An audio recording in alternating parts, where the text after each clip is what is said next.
जय श्री कृष्णा भक्तगण, प्यारे श्रोतागण, श्रीमद् भागवत गीता का 5वां अध्याय आज हम आपको बताने जा रहे हैं। चलिए आरंभ करते हैं।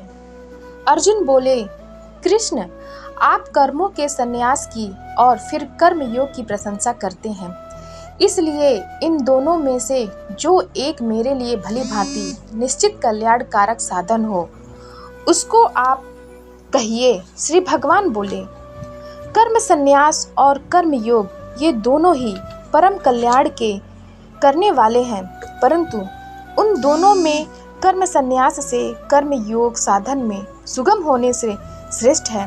हे अर्जुन, जो पुरुष न किसी द्वेष से करता है और न किसी की आकांक्षा करता है, वह कर्म योगी सदा सन्यासी ही समझने योग्य है, क्योंकि राग द्वेषादि द्वंद्वों से रहित पुरुष सुख पूर्वक संसार बंधन से मुक्त हो जाता है।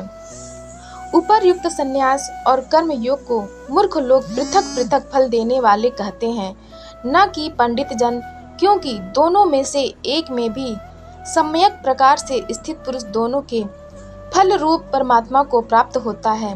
ज्ञान योगियों द्वारा जो परम धाम प्राप्त किया जाता है, कर्म योगियों द्वारा भी वही प्राप्त किया जाता है। इसलिए जो पुरुष ज्ञान योग और कर्म योग को फल रूप में एक देखता है, वही यथार्थ देखता है। परंतु हे अर्जुन, कर्म योग के बिना संन्यास अर्थात मन, इंद्रिय और शरीर द्वारा होने वाले संपूर्ण कर्मों में कर्तापन का त्याग प्राप्त होना कठिन है, और भगवत स्वरूप को मनन करने वाला कर्म योगी पर ब्रह्म परमात्मा को शीघ्र ही प्राप्त हो जाता है। जिसका मन अपने वश में है, जो जितेंद्रिय एवं विशुद्ध अंतःकरण वाला है, और जो संपूर्ण प्राणियों का आत्मरूप परमात्मा ही जिसका आत्मा है, ऐसा कर्म योगी कर्म करता हुआ भी लिप्त नहीं होता। तत्व को जानने वाला सांख्य योगी तो देखता हुआ, सुनता हुआ, स्पर्श करता हुआ, सूंघता हुआ, भोजन करता हुआ, गमन करता हुआ, सोता हुआ, श्वास लेता हुआ, बोलता हुआ, त्यागता हुआ, ग्रहण करता हुआ तथा आंखों को खोलता और मूंदता हुआ भी सब इंद्रियां अपने अपने अर्थों में बरत रही है। इस प्रकार समझकर निसंदेह ऐसा माने कि मैं कुछ भी नहीं करता हूँ। जो पुरुष सब कर्मों को परमात्मा में अर्पण करके और आसक्ति को त्याग कर कर्म करता है, वह पुरुष जल से कमल के पत्ते की भांति पाप से लिप्त नहीं होता। कर्म योगी ममत्व बुद्धि रहित केवल इंद्रिय, मन, बुद्धि और शरीर द्वारा भी आसक्ति को त्याग कर अंतःकरण की शुद्धि के लिए कर्म करते हैं। कर्म योगी कर्मों के फल का त्याग करके भगवत प्राप्ति रूप शांति को प्राप्त होता है, और सकाम पुरुष कामना की प्रेरणा से फल में आसक्त होकर बनता है। अंतःकरण जिसके वश में है, ऐसा सांख्य योग का आचरण करने वाला पुरुष न करता हुआ और न करवाता हुआ ही 9 द्वारों वाले शरीर रूप घर में सब कर्मों को मन से त्याग कर आनंद पूर्वक सच्चिदानंद घन परमात्मा के स्वरूप में स्थित रहता है। परमेश्वर मनुष्यों के न तो कर्तापन की, न कर्मों की और न कर्म फल के संयोग की ही रचना करते हैं, किंतु स्वभाव ही बरत रहे हैं। सर्वव्यापी परमेश्वर भी न किसी के पाप कर्म को और न किसी के शुभ कर्मों को ही ग्रहण करता है, किंतु अज्ञान के द्वारा ज्ञान ढका हुआ है, उसी से सब अज्ञानी मनुष्य मोहित हो रहे हैं। परंतु जिनका वह अज्ञान परमात्मा के तत्व ज्ञान द्वारा नष्ट कर दिया गया है, उनका वह ज्ञान सूर्य के सदृश उस सच्चिदानंद घन परमात्मा को प्रकाशित कर देता है। जिनका मन तद्रूप हो रहा है, जिनकी बुद्धि तद्रूप हो रही है, और सच्चिदानंद घन परमात्मा में ही जिनकी निरंतर एक ही भाव से स्थिति है, ऐसे तत्वपरायण पुरुष ज्ञान के द्वारा पाप रहित होकर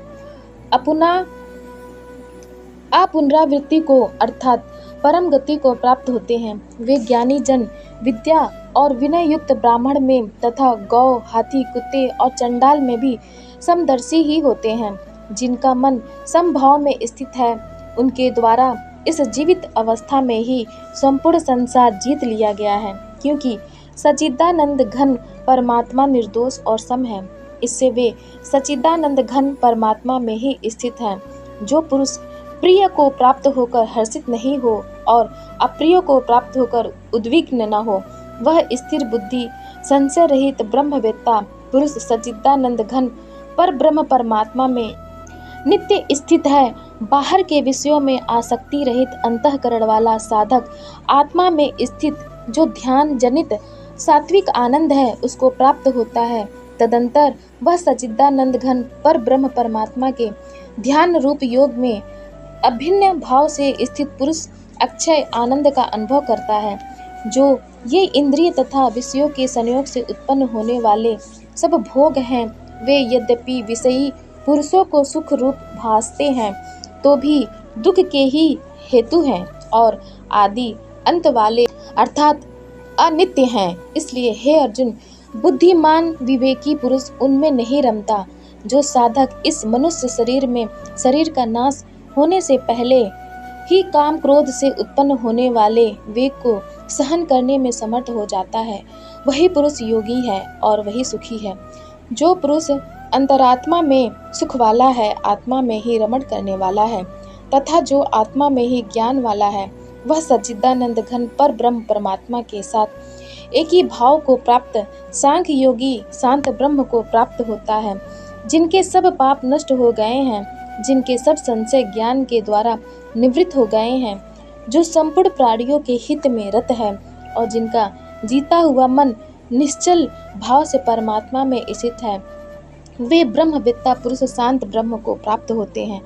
काम क्रोध से रहित जीते हुए चित्त वाले पर ब्रह्म परमात्मा का साक्षात्कार किए हुए ज्ञानी पुरुषों के लिए सब ओर से शांत पर ब्रह्म परमात्मा ही परिपूर्ण है। बाहर के विषय भोगों को न चिंतन करता हुआ बाहर ही निकाल कर और नेत्रों की दृष्टि को भ्रिकुटी के बीच में स्थित करके तथा नासिका में विचरने वाले प्राण और अपान वायु को सम करके जिसकी इंद्रियां, मन और बुद्धि जीती हुई है, ऐसा जो मोक्ष परायण मुनि इच्छा, भय और क्रोध से रहित हो गया है, वह सदा मुक्त ही है। मेरा भक्त मुझको सब यज्ञ और तपों का भोगने वाला, संपूर्ण लोकों के ईश्वरों का भी ईश्वर तथा संपूर्ण भूत प्राणियों का सुहृदय अर्थात स्वार्थ रहित दयालु और प्रेमी ऐसा तत्व से जानकर शांति को प्राप्त होता है। प्रिय भक्तगण, श्रीमद् भागवत गीता का 6ठा अध्याय जानने के लिए आप हमारे चैनल सनातन कथा संग्रह को लाइक करें, शेयर करें और सब्सक्राइब करें ताकि जब हम अपना वीडियो डालें आप सभी भक्तगणों के पास सबसे पहले पहुंचे। धन्यवाद।